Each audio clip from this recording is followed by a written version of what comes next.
This is the Levels Network. I am Justin Horo, joined by the Triple AG, Willie Mason. OG, we are sitting out in the courtyard here of our hotel in Cheltenham. So I reckon we take it easy on the volume, maybe take it easy on the energy, just in case people were still asleep here. And it's cold as hell. And it's, there's Lukey's room's just above us too, by the way. Seen his awful looking rig when I was coming out here to set up. Oh, putrid. But now we're 5 days in now. Yeah, I've had enough.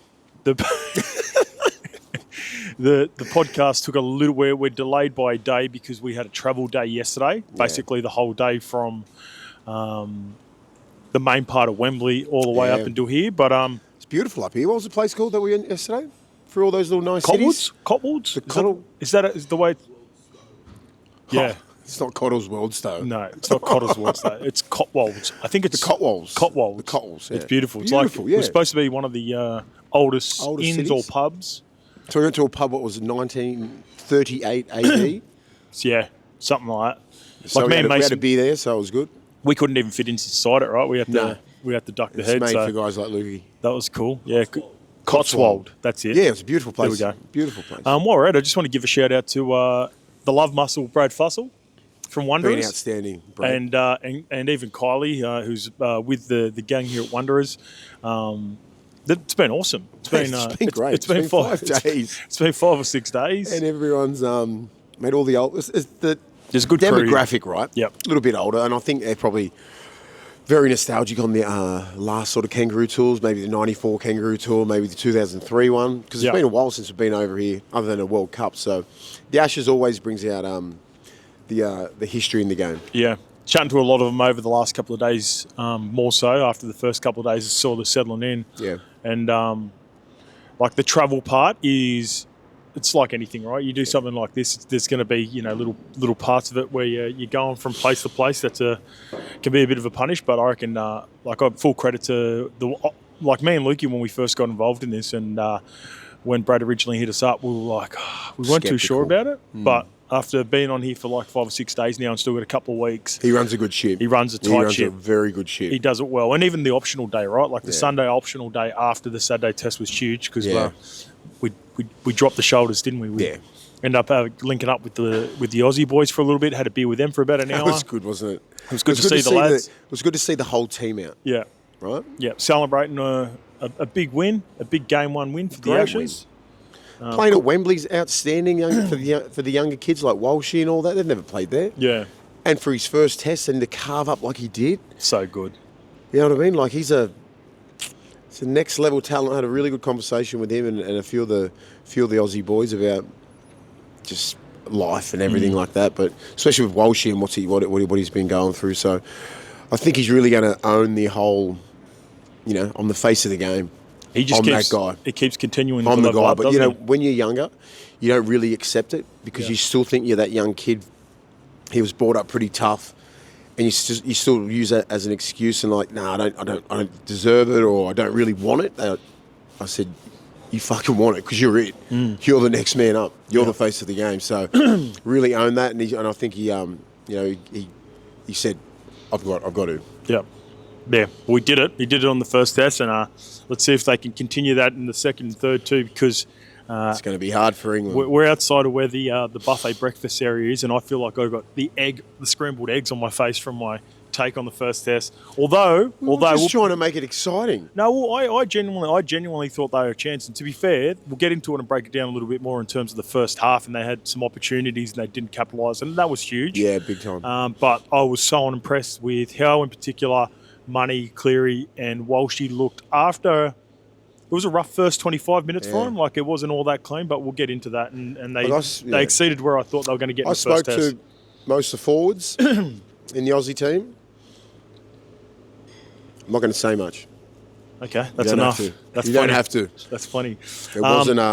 I got someone who wasn't happy with me wearing the Aussie kit, which, by the way, and I'll explain this after, this one comes from Boston. I'm Māori and I was raised in Oz, but I would still play for the Kiwis no matter what. I wouldn't even wear any other national team's shirts in support. Justin Horo, what the hell are you thinking? I feel betrayed. Boston, that is Wanderers Ashes kit. One. This is like the kit that everyone was given. It's a part of what we get given. All the All the members have been wearing it. Yeah. I wore it for the show to show representation for Wanderers and the Ashes tour that we're on. Yeah. But it was not an Australian official Kangaroos kit. Definitely not. Yeah, and there would have been, you would have seen some kit for the Ashes kit while we're out in the game as well. What was your thoughts on Wembley, the experience? I didn't mind it. I loved it. Yeah. It was outstanding. I can only imagine what it's like with that top tiers packed. Yeah. Like, imagine playing there like a soccer game or a rugby union game or something like that. When Union play there, they pack that out. What's 90,000, 95,000? So in comparison, for people that have been there and watched the rugby union, it might have been a bit of a letdown, obviously, and some big football games that have been played there, as in the soccer variety. And imagine the fight there when Joshua fought and Fury fought. They like that whole thing was packed. Yeah. No, he didn't fight Fury in the end, did he, Joshua? No. Like, with Anthony Joshua fight and a Fury fight, they both fought there. Oh, gotcha. Like, with separately. 90,000 people there. Yeah. Crazy. Yeah, it'd be awesome. The setup in and around it. Yeah, you're a little bit out of the city. Way out. What hurt was the slow start from the Poms. If they'd got into it, then the crowd would have lifted. But you could see everyone was You know what I found? Even though I had I guess it was a little bit different take with regards to Poms actually giving them more of a show. Fuck, all the Pommies were negative, going into the game. Like, all the fans were coming up to us and going, "Oh, you reckon you're wrong? You're wrong. We're going to get pumped. We're going to get pumped." And I was trying, honestly, in my heart of hearts, I knew Australia was going to fucking pump them, but I just wanted to build the game up and I thought the Poms had a genuine chance, and we'll get to when they fucked up a couple of chances, and that's because of Walshy's play. Walshy saved 2 tries. They scored those 2 tries. They go into half-time in the lead. I think they just need to get one to just get the momentum and the crowd going. Activate the crowd. Yeah. Crowd was just sitting there like that. Usually they're singing songs and everything like that. I was just like, they better have a different attitude this week. Yeah. Otherwise, it could be very nasty, that scoreline up there, because the Aussies only get better. The thing that we said as soon as we locked in, even though we both picked the Poms on the podcast, and you for your reasons, mine, I actually thought they were a genuine chance.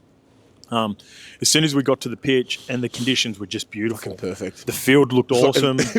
Reece Walsh's pitch. Oh, I looked down Money's pitch. We ended up having a chat to Mitchy Moses, when we were out as well. I seen Moses was on the halfway line with Dylan Edwards, just scoping them all out, getting all information. I went up to him, said, what were you looking at? What were you watching? And he goes, I just had some information. I just wanted to go let Kevy know, which sides and all that were there. So they were super locked in. They went and got the job done. So credit to Australia. If it is wet, evident, it looks like it's supposed to rain for the next week or so, that could bring England back to it. But it's going to need a huge effort, and we'll break that down. Their forwards have to really stand up. Honestly, I think they did. Tino got hit a couple of good times, and they were pretty aggressive in some moments of the game, but you can't do that in a test for 20 minutes or 30 minutes or 40 minutes or sporadically. You've got to do it for 80 minutes. That's what the Aussies do. You asking me questions throughout the game about some of the Super League players. I've got some changes that I would make, and here's a little teaser for it. Wait all the way to the end. I'm not changing the spine, despite what a lot of people were calling for now with getting AJ Brimson into the team. So I'd put AJ on the bench. That's it. That's where I've got him. That's where I've got him. I'll take that Walmsley straight off. There you go. Love that. Wembley experience onto taking the game worldwide. So while we've been over here the last couple of days, Volandi's been over here chatting to not only looking at a Super League expansion, but the powers to be, that the international game. And he has, after doing so well in Vegas, he's looking at taking the game globally. On the same weekend, it was revealed that New Zealand are set to host a State of Origin in 2027. Volandis, Abdo have discussed global round for round 1, basically, rather than Vegas round. There is a desire from the NRL to have several teams play in different cities around the world, such as London, Paris, Dublin, whilst in another report, it was looking at every single game in round 1 played overseas. So Dubai, Hong Kong. So I actually like the initiative. I like the initiative, but is rugby league that big? Are we going to get big crowds there? Are they expecting all the crowds from Australia, all the people from Australia and all the teams and the members majority to support? Because you're not going to get... I mean, we're going to get some supporters in London and everything like that, but All those other places that you mentioned. Well, London makes sense, obviously. We London? just seen that it works in here in London, Wembley, because of the crowd that turned up. What did we get, 50, 60,000 here? And there's so many Aussies that live in London. So that would work. Targeting places that have a whole heap of Aussies. LA would probably be another one, right? There'd be a lot of Aussies over there. A lot of people I've seen in the comments have tossed up Hawaii for the Pacific champs. Like, if you've got strong representation of Islanders in one specific team, like the Pac champs, or even, like if you got, I don't know, maybe New Zealand Warriors team playing in Hawaii makes sense. Big time. Something like that. But I like it, mate. He's a forward thinker, isn't he? You've got to love it. Like, imagine if this works. R360s, Has he done this as a I don't little counterpunch? It's way too quick for a counter. It would have been something that they would have been looking into. And Nathan said Nathan got interviewed. I think he got interviewed by Shamus after the game. I seen a clip and he talked about he'd be all for it because he knows, even though he is rugby league through and through, the appeal that rugby union plays, and even Nwanga Tuase. He mentioned it in an interview about 2 or 3 weeks ago, when with regarding to going back to union, is the ability to go and travel and tick all those boxes. So I know you're not going to be able to do it on the world stage continuously like union do it, but it will tick a box for a number of people. Like it might just be enough for that person who's like, you know what, I'd love to play at London one time, and I'm not everyone's going to play for Australia. Yeah, I agree. So if you've got something in place where you can play at London or Miami or LA or New York in a one-off game, it's pretty smart. Yeah, I think it's got some legs. So hopefully he's able to build that out a little bit more as we go.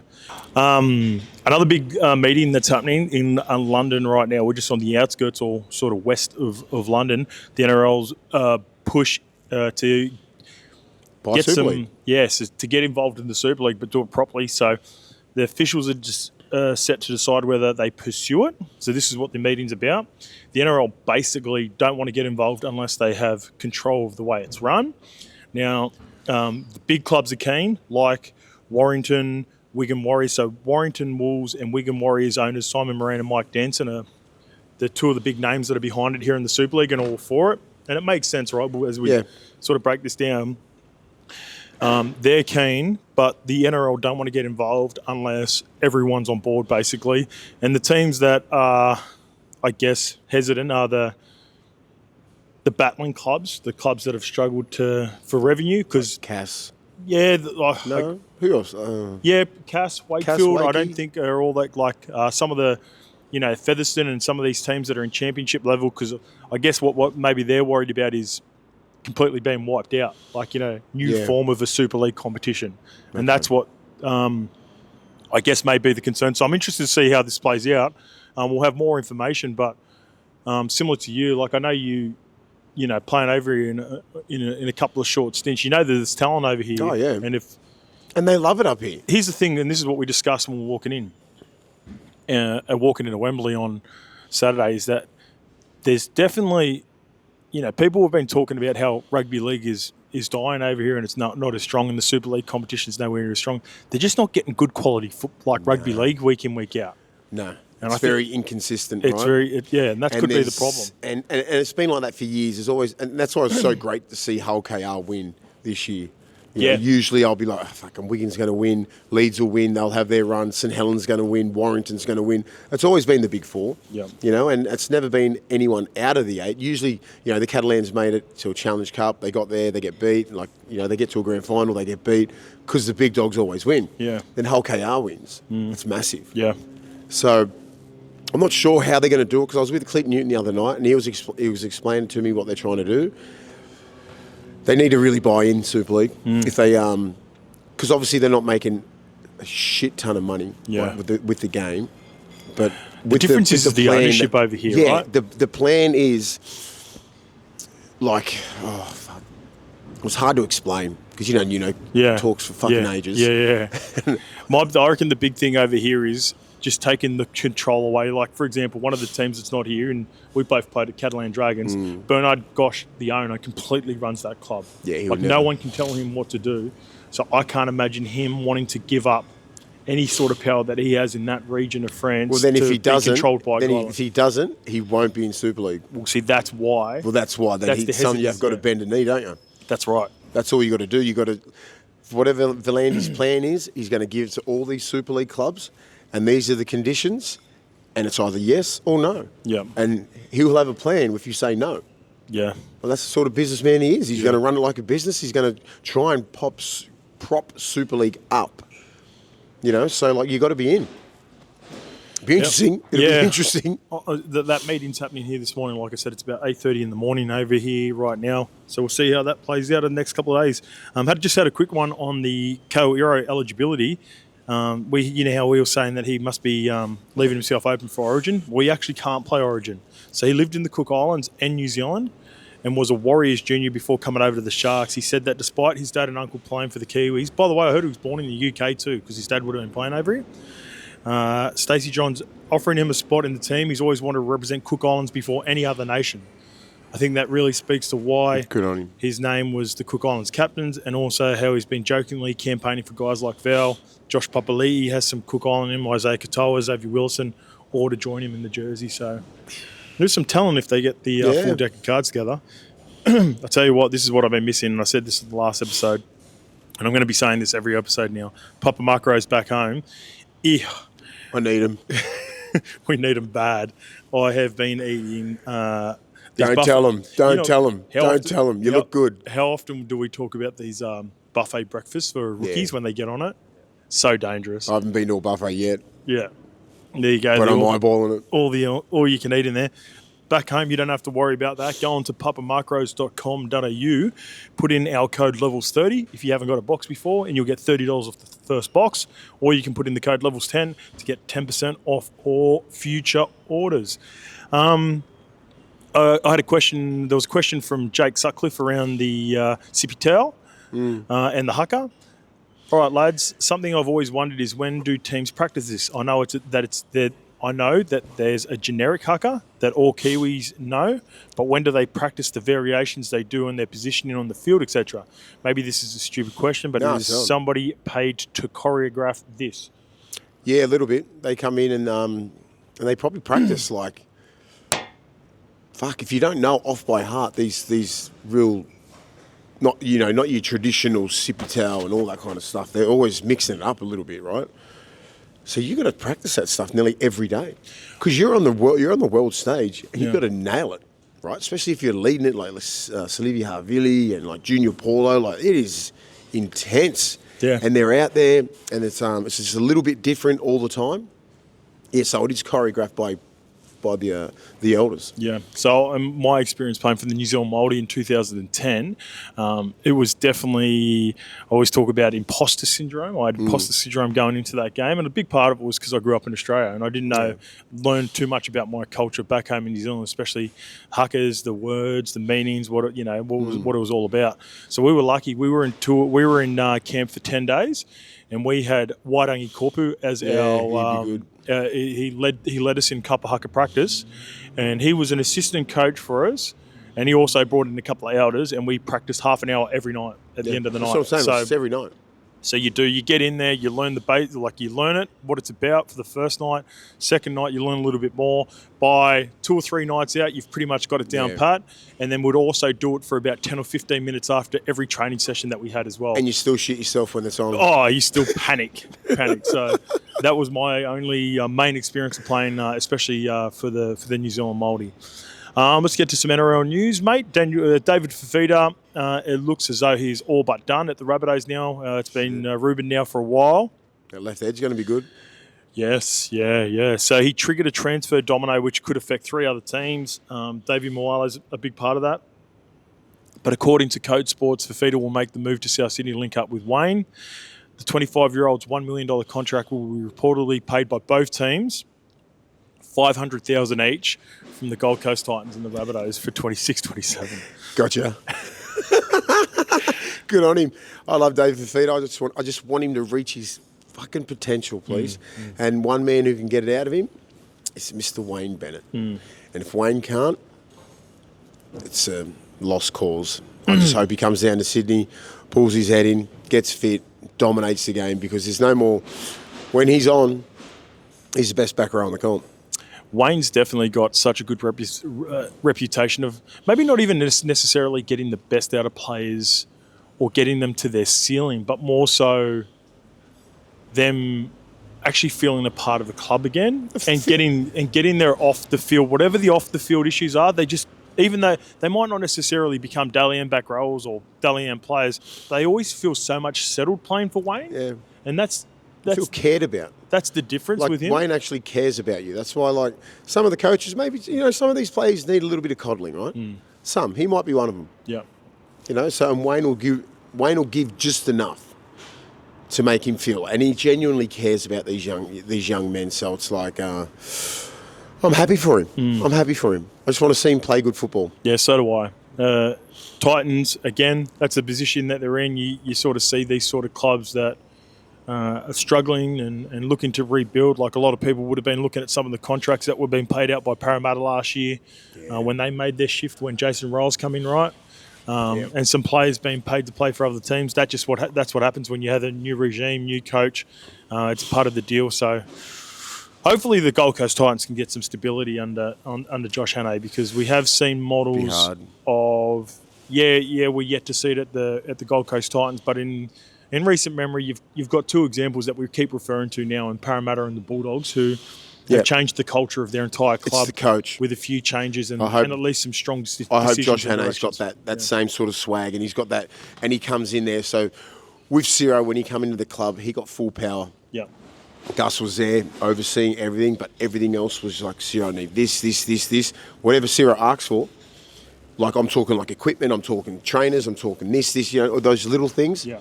He got. He all got. So then I think Rolsey would have got the same. Yep. You got to look after these new coaches, and they know what they're doing. You got to trust them. You got to trust them. Look, Josh Hannay's been in the system for 10 years. He knows what a good club looks like. He knows what good players look like, and they played on the weekend in the Ashes. So let's get into the game. Australia 26 defeat England 6. Like we were alluding to early on, just before Walshy scored his first try, me and you looked at each other. He went for the cutout ball to Foxy. It goes just behind him off the top of his shoulder. Zero. If he connected, Foxy would have been away down the edge, because he sort of had Dom Young turned inside out right in front of us, and we both looked at each other, didn't we? Yeah. And we both said to each other, we thought he was going to come back on our edge. We thought he was just going to come straight back to Foxy and try to pull it off. He went on the other side. He went over on the right. He ended up finding Nwanga Nidawase, who found him back on the inside, and he's just got the ultimate footy amnesia. And if anything, when he misses a play that he should have executed, if you're a defender, you have to be on high alert, because you have to know that he is going to get pissed off at himself, and he wants to come back and get you. Yeah. He wants to come back. Even though it was on the different side, he's just got full control of his game at the moment. That dive was ridiculous as well. Imagine he broke a rib. He's what? Oh, wow. That's one of the best dives I've ever seen, but yeah, it's too much. Full back, yeah. Yeah, so Lukey reckons he's done that at every game. So where did you see this? Give a credit. Is it random stats guy, something like that? Yeah. So Lukey was saying that he does a swan dive for every first try that he scores for the jersey, apparently, but he missed doing it for Queensland. What was his try for Queensland again? Yeah, maybe, yeah. So That's a good he's dive. An entertainer, That's a isn't good he? dive. Mate, how fucking strong is he? How strong? How little is he? He come up and give me a big bear hug from right behind and took the wind out of me. And you can feel the power. You can see why he breaks through tackles. He's fucking little. Yeah, you can see why he breaks through tackles. He's so strong. It's the balance. By the way, too, I'm hopeful. I had a chat to the boys. I've been speaking to Money a fair bit since we've been over here. Hoping to get Money and Walshy for a little bit of a preview for the second test. And I've also hit up Herbie and Tommy Johnston from the English team to see if we can go and visit the boys and at least have 10 or 15 minutes with them. Yeah, not confirmed yet, but I'm working that for the next podcast. Where do you reckon England, like we talked about it, we touched on it before, those two tries, if they get those tries, or even one of them, do you reckon it's game on? For sure it is, yeah. It's like 6... Was it 0-all at that time when he was doing that? Walshy didn't score until about halfway through the first half. It took him a little bit... There's no penalties. I think the ref was good. I thought, what were we both saying? The ref will keep him in the game. There'll be 6 to go, 6 to go. It's nothing. And that favoured us. Well, you remember the question that guy asked at the live show, and because you probably wouldn't have watched it in detail, the Super League Grand Final, but it played out like he said, because that in years past when we were playing over here, the ruck used to be super quick. They used to, like to play free-flowing footy. I reckon it feels like they've gone so much more the other way. With that ref, escaping his name's escaping me now. No, not Chris Kendall. Kendall looked like he was warming up. Liam Moore. Mate, he let the ruck get fucking sloppy as hell. There was, if that was the NRL, it'd be ruck infringement every six again. And that's what I thought that he was going to give the Poms, so they can fatigue the Aussies out. We'll see. Grant Atkins is coming over now for the second game. So he's about to do the second game. That will take an adjustment early on from both teams as well. Because that's going to be completely... Because he could... Yeah, his interpretation obviously is different. Way different. And the 6 to goes could be everywhere. Yeah. But I don't think he will, because it was an entertaining game. Well, to be fair, even though he let the teams just dominate in the ruck and be sloppy and, hold on a little bit more, he did it for both teams. Yeah. So credit to him for that. Didn't look biased at all. I thought there was it felt like if there was anything 50-50 and he was unsure about, then he just let it play. Yeah. There was a couple of times where a few things got a little bit sloppy, or the one that stands out is when Herbie grabbed Walshy originally and then Walshy grabbed him back and took him to the ground on that kick return. I don't think the camera's seen that Herbie initiated the contact, but it was like, there was grey area around it, and he just sort of looked at it and just kept on going. There was, because I just watched the ruck like an eagle, and I'm like, because we're used to watching the NRL, I'm like, that's going to be a penalty. Yeah. That'll be a penalty. Yeah. 6 to go. Not one bit. You reckon you said that about half a dozen times? Yeah, 6 to go. 6 to go. Nothing. Sometimes his 10 metres was 13, and then the other one was 7. You know what I mean? Just be consistent, mate. I thought, and one of the big reasons I thought it was going to take Australia a little bit to get going was the connection between Nath, Money and Walshy. They were so much better than what I thought. And look, I know a lot of people sit at home going, that's obvious, and they're elite players and they'll figure it out. Walshy and Money let Nath run everything. And you, again, this is going back to conversations we had when we were watching the game. You said around the 30-minute mark, you go, Nath's got it figured out now. Yeah. So Nath's got it, he started to figure out what he plays chess, not checkers. Yeah. So there was an opportunity where he could have gone out the back early and he hit Hudson Young. Hudson Young knocks it on. And then me and you go, fuck, he's got to go out the back there. And it was on out the back. He was just waiting to see what the defensive line was doing. And then as soon as he got it, he just opened it up for Money and Walshy. And then Money and Walshy started tearing shreds. He dissects the game better than anyone. Because he'll give you a chance to he'll hit the back rower, he'll cross someone under, but he'll be looking at the 3-man, the 2-man, see if they're jamming in. He's looking for cues, isn't he? Looking for cues all the time. Yep. Sees the winger there, jump in, boom, straight, long ball to Nwangani Tuasi. Yeah. Try. And then once that happens, you're done. And then, Money, I thought Money was the second best player on the field. Yep. If Walshy didn't play so outstanding, I thought Money played outstanding. I think it was his best test I've seen for a while. And then Cleary. Cleary just orchestrated the whole thing. Just orchestrated everything.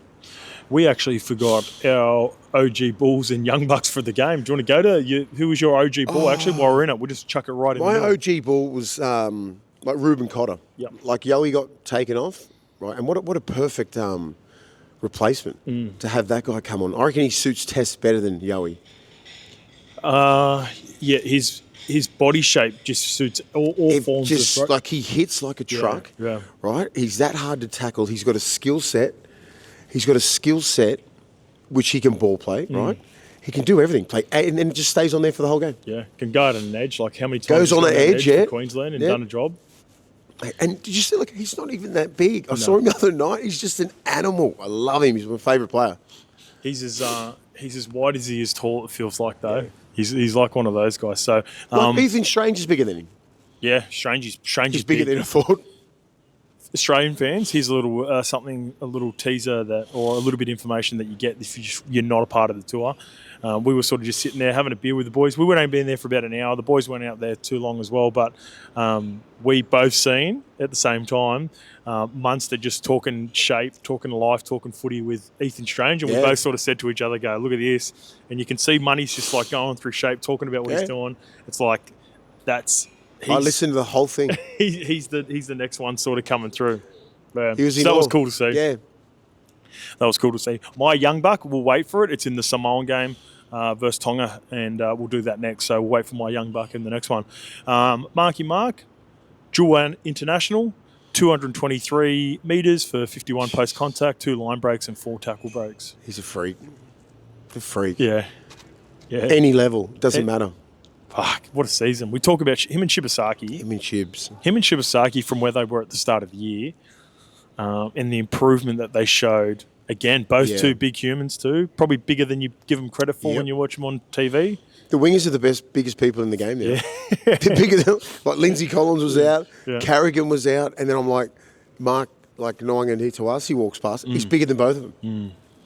Like they're just giants. He made I reckon the execution, if the weather is good, I can see the wingers having some joy in the second game as well. Something I'm going to be looking forward to. But I just want to quickly, one thing I forgot to say, just with the connection with Nath, Money and Walshy, because it was so good at the back end of the game, my player to have joy in game 2 is going to be Harry Grant.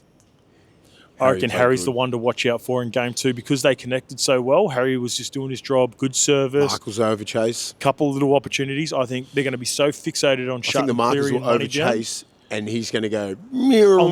So for preview, I'm going to be looking at Harry. I'm going to be looking at some of the forwards in and around around A and B, close to the line. I reckon they can have some joy. I reckon he'll make line breaks like in the middle of the field, like around about halfway. Yep. And then you got Walsh on his left. Yep, and they'll just be popping up. Big Gus, Angus Crichton. This is the part that I took away from Angus Crichton. And I reckon you'll agree with this. When he plays rep footy, he is the ultimate luxury player. Yeah. What I mean by that is when he doesn't have to worry about having an extra carry to make up for maybe a deficiency in his middle. Like, not to say that I'm going to talk about the Roosters here, and they went through like sort of a rebuilding year this year. Yeah. But he had to take more responsibility this year. He probably has to take 2 or 3 too more. much at the start of the year. He had to have 2 or 3 more extra carries than he is normally used to. He had to worry defensively about Hugo Savala, Sandon Smith, Sam Walker. Yep. When he doesn't have to do that and he can just hold his line, then he is, like I said, the ultimate. Like he's if you can match him up on a back row 1-on-1, then he is going to dominate that back row more times than not. Yep, I agree. That's the beauty about playing in the Australian team. Yep. You just do your own job. You do your job, and he doesn't have to worry about inside or outside. That's why he thrives at rep level because of that. Yeah. Because he's always around and at the start of this year, compared to the year that he had last year, it was probably a down year. And he's still a starting back row for New South Wales and Australia. Yeah. But because of the fact that he was worried too much, he lost so many players. He's like, I've got to be the dude. He was doing too much work. Doing too much work. And you can see what happens when he gets back. By the back end, but by the back end of the year, he started getting his mojo back because you lose confidence when you have a year like that. Yeah. And then the next year, obviously it's not like he's a young rookie. No. He's been around for a while. You know what he's going to do. And then it's a matter about stopping him. But he figured it out. By the end of the year, he played outstanding. He's on the tour now. Fucking that try that he scored. Your boy Walmsley. Shut up. Fucking hips facing that way. What do you expect him to do? Yeah. And when I talk about cues, people at home, that's a bad cue. That's a big cue. That's a big cue. Your hips are facing that way and you're 6'6". Crichton, he's got footwork and he's got pace. Bang. 40-metre try. I've got written down here with the changes they're going to make, and let's go right into it because Walmsley and Mamikan are a part of it. The big bodies didn't work against Australia because they didn't have momentum by the time that they come on.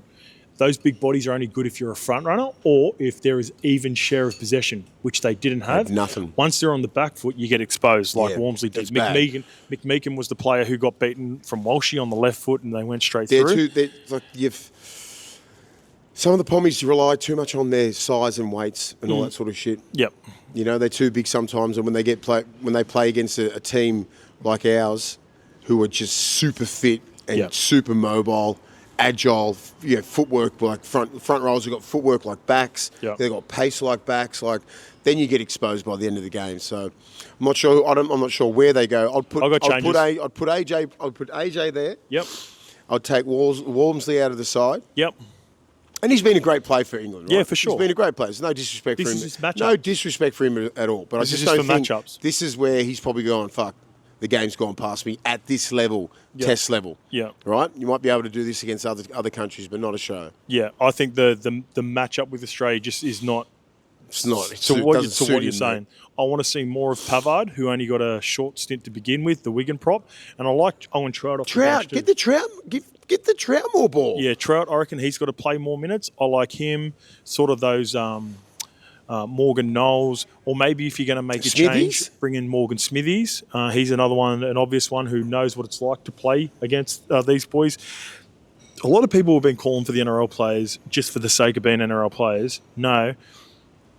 Because at the end, we can all say this in hindsight now, but when you pick a team, just say if they had, in the first half, if they had executed one of either the Jake Wardle break when he tried to pass on the inside to Mikey Lewis and Walshy knocked it down, or the Tom Johnston when he made that break and he put the left foot kick in. Yeah. He's done that many times where he nails it. Then if it's in an arm wrestle, then these big boys probably don't get as exposed as much. But once they got on the back foot and they were introduced into the game, it just didn't suit them at all. But I think definitely Morgan Smithies gives you more variety, not just because he's an NRL player. I think looking at the size of the bodies for Australia, like you talked about Ruben Cotter, both him and Keon Kalamatangi with their leg speed in and around the ruck, playing nice and direct. So maybe you've got to quicken it up. The big bodies weren't as suited to the first test. And Morgan Smithies is well coached by Ricky Short, right? Yeah. And he sees that he knows the cues. He knows when they're going, like with Cleary, with this and that. Like he's played him a heap of times. So he could be tipping up all these middle forwards what's going to happen. So you need a guy like Smithies in there. Yeah, so smaller bodies, I think more mobility. So whether you go maybe... I wouldn't make it, and I guess I've seen some of the comments, I wouldn't make any change to the halves. Wellesby and Mikey Lewis were very underwhelming, but I know they're talented enough. It's just about connection. So, like, for example, if you look at the Pacific Championship game, and we're going to talk about that next, there were moments where the connection and the continuity wasn't there with Jerome Luai and Blaise Talangi and their hooker, and they look so much better in the second test against Tonga. I know you're going up against the same team, which is going to be a little bit different, but at least you've got video now. You can learn from it. I wouldn't be inserting Brimo into this team. I reckon that would make it even more confusing. I would have him as backup and cover to see what happens, and I'd maybe introduce him through the middle of the ruck in like a lock position. You know how they bring Tommy Dearden on as like that hybrid middle through the middle, just to create a little bit. That's exactly what I'll do. Yeah. I'm not putting him in a back line or anything. I just want him in the middle and just running the ball and speeding the ruck up. Yeah. Trying to get some quick play the balls or anything like that. So it'll be interesting to see how Sean Wayne reacts. The video that he does, like when they go right. Yeah, you can do as much fucking video as you want. Can you stop it? Can you stop it? What are the answers? Yeah. What can you do when we go left and Walshy's around the back? Where's your cues there? Like, because you're going to have Crichton hitting holes, you're going to have Huddy Young hitting holes. He's always got someone on the inside. He's like Cleary's just playing. He's on another level, mate. And their middles, they handled they were aggressive. Their middles, they got skinned a couple of times late in the halves because they're under fatigue. Yeah, they were fucked, right? But at the start of the game, the Poms were up for it. If they had executed a couple of little things, we'd be sitting here talking, that's a pretty good game, pretty close. They could have won the game, or they did win the game. But because Australia's got too much class, and they got away with those, and Walshy played, and that's Walshy's if that's any other fullback, let's try. But he anticipates that ball when it's in the air and then moves with it. Yeah. He is that quick. It's unbelievable. No fullback does that. I haven't seen it. Well, he's going to be doing that in game 2, so that's the thing that the Poms have to worry about, maybe plan for. If they make a break, trying to throw something different. But he puts you in a position where, if you throw the dummy, he's going to tackle you. Yeah. Right? Like in the grand final, he waited, boom, bang, straight. He's just so quick, and he's just fast twitch, and it's just too quick for anyone. They need to figure out more ways, or better ways, more creativity to get Herbie Farn with the ball as well. They tried. I think they must have been back at Herbie for first try scorer. He still had. He had about 100 hit-ups. He still had 8 tackle breaks too. No, he's a gun. But you got to get him more one-on-ones with Katoni. Yeah. Because you could see, just say when he was getting the ball when they were going early, in the midfield, Like he had Katoni a couple of times. Yeah. You know, if you got it in a position where He was up against he was on the other side. He switched sides. Yeah, it was Shibba. He was up against Shibba. Yeah, so he got Shibba. Shibba like slide down a couple of times, and it's you got to get him that sort of ball 10 metres out. Yep. So is that a camera? Yeah. So let's see what changes they can make. And that's the only bloke that I worry about is Herbie in that whole fucking team. Yeah. I would not be worried about anyone else. Even like that Mikey Lewis kid. He needs to fucking stand up. He looked he's like supposed to be their gun. Did he win that, like, what's that award? The Man of Steel's not even in the team. No, he's not in the team. He's not in the team, yeah. Very bizarre, but mate, I know. Yeah. Fuck, but you know, but let's explain it for everyone at home, because you see people talk about that all the time, right?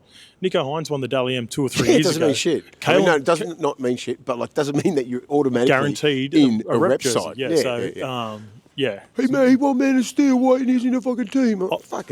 Jesus. I think Mikey Lewis won it the year before though, but he's definitely got more in him. I want to see more for sure. I really want to see more because I think he was seeing a few ghosts out there.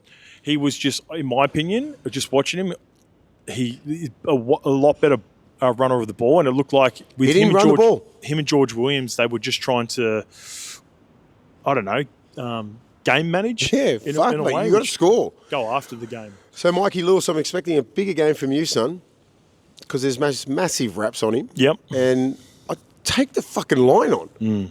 He went nowhere near the line. He was going as deep into the line as Flanagan.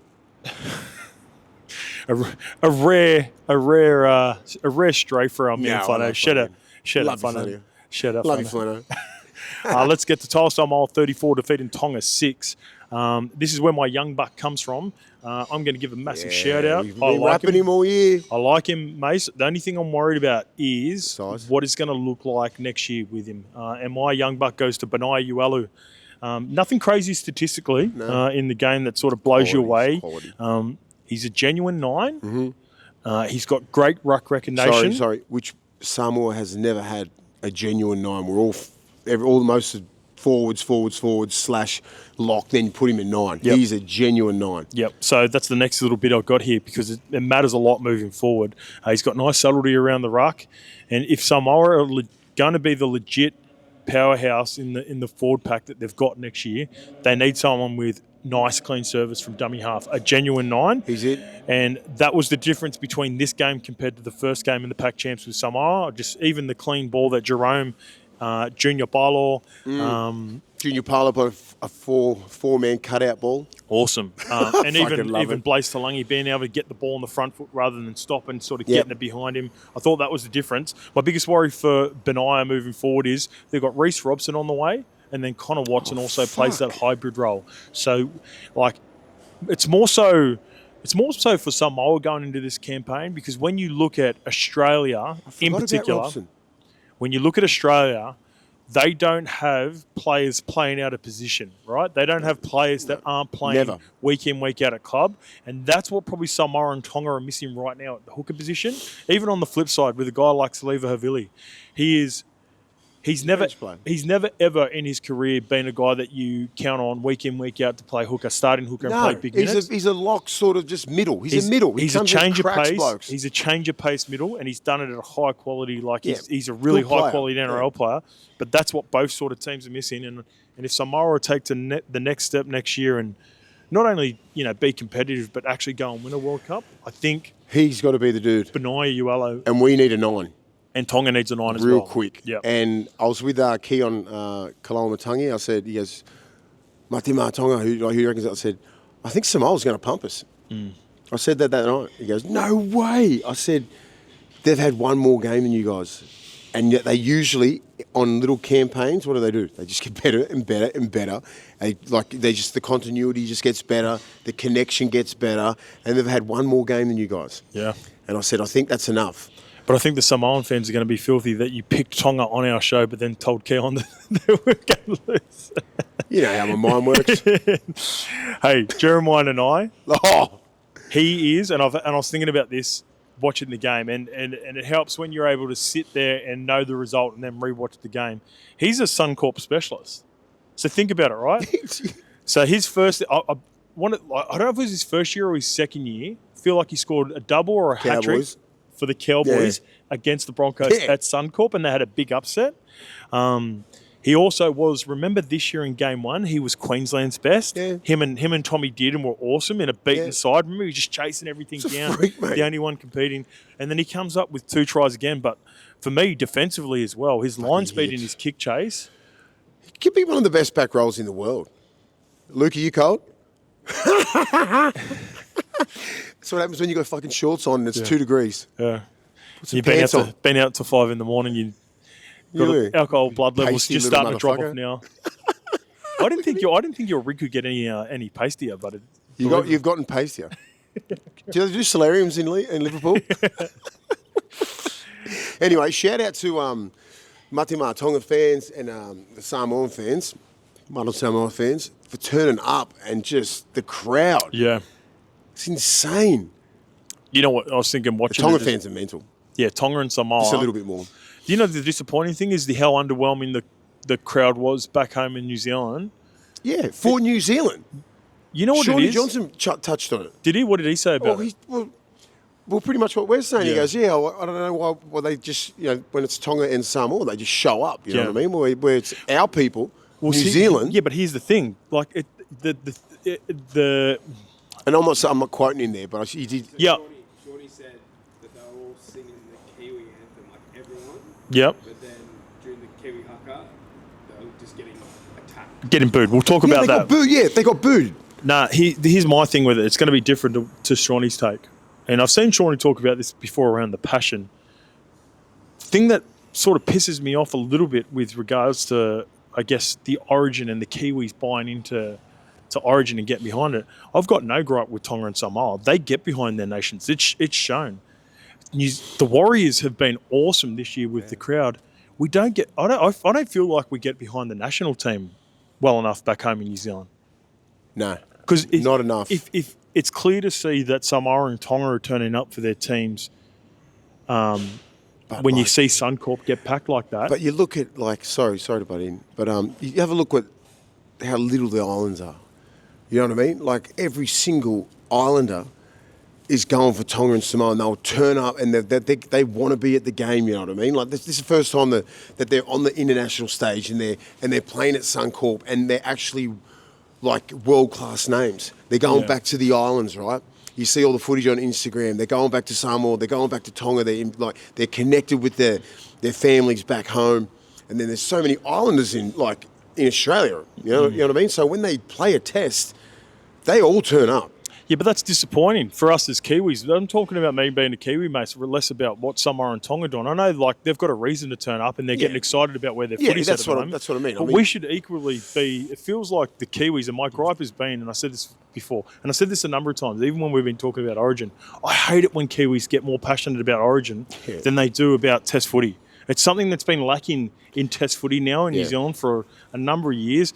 Like, they don't turn up in droves. Like, how many Kiwis, like Waz fans, do we see at Magic Round? For Magic Round and for Origin. And then... Well, I'm calling you Kiwi fans out. If Test footy's on, they don't get behind and fucking go pump up. Especially when it was at that ground, I thought that would have been absolutely packed, the hill and everything like that. Go medium? Yeah, I was just like, where was this at? It looked like North Harbour. Here we go. So they're playing at Eden Park on Sunday. Tongan fans are going to turn up. They're going to pack out the house.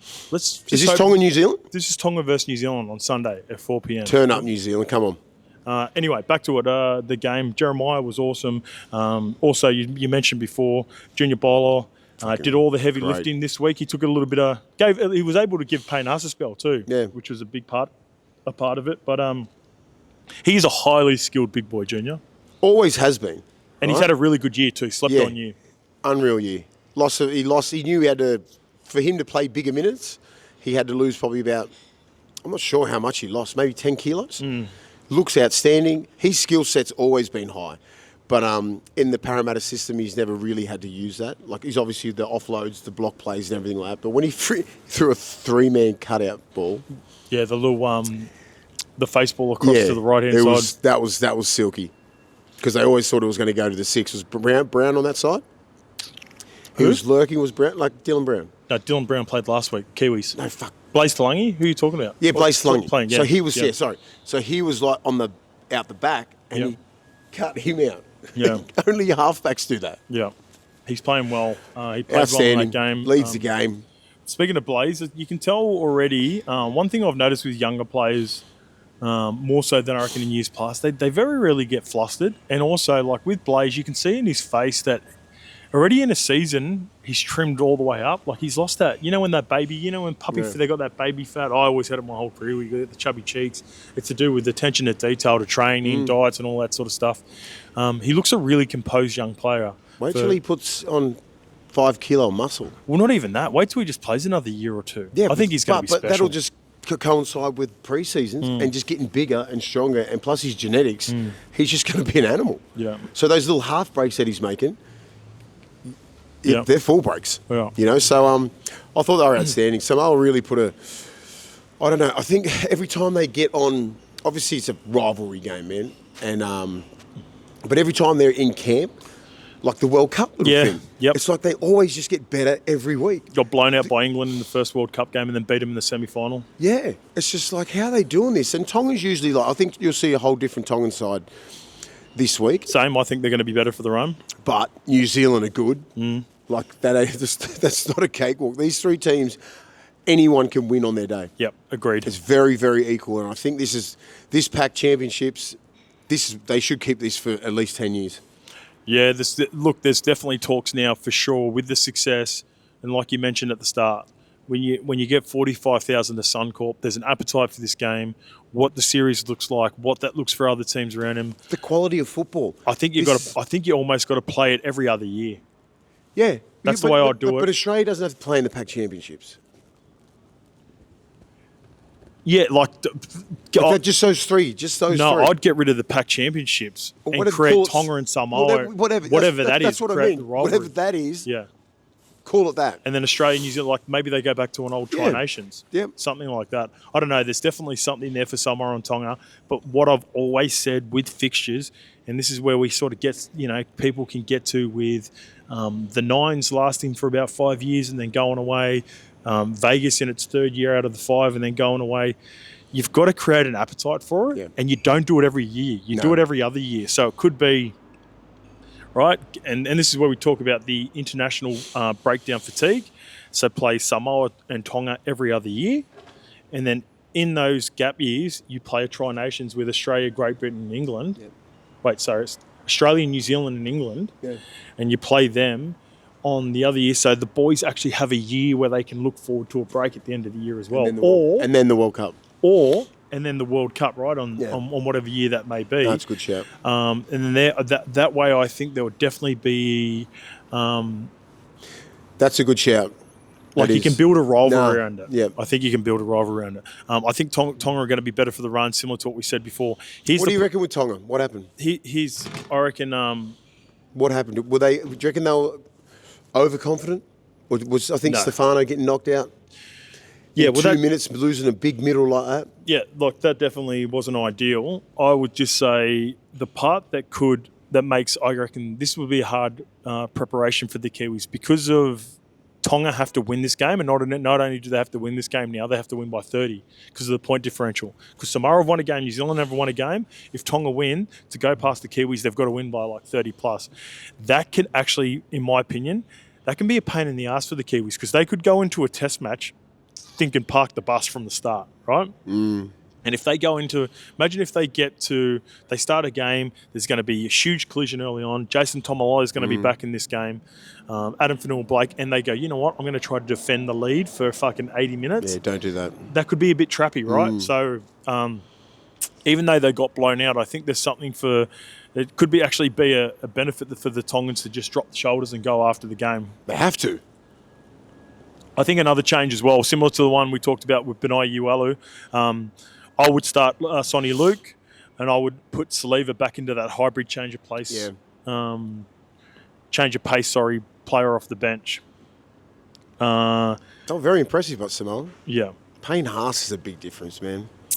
Just his presence out there and his work rate, and just like, it's a privilege to have a player of his class, and he can play the whole 80 minutes. That's scary. Yeah. And you give everyone Big Papa can have a rest, and all these other blokes, so all the other players. You could tell it meant, like, obviously everyone was pumped when he got that try at the end as well. Losing Stefano in the first minute was a huge blow, especially because Frankie Molo didn't get taken off as well. And I reckon the Isaiahs in the middle, they're gonna improve out of sight for the game too. Yeah. Isaiah Katoa, he was quiet as well. He was similar to me for Mikey Lewis. He was underwhelming. Yes, I think so. The main thing for, like you say, if I'm playing Tonga and I've got Yongi at 6, I'm not even caring about him. My whole game plan is to stop the 7. That's fair. That's exactly what they did. And he had like no gaps or anything. There was nothing. There was definitely Isaiah Yongi definitely had some chances, and he looked very similar to Blaze in the first game. Looked a little bit flustered, trying to find his role. Went from being learning a system at both Parramatta and Penrith respectfully and getting better as the season went on to, all right, what's my role now as a 19-year-old or 21-year-old for Isaiah Yongi at international level? Yeah. Like, do I tell these fucking...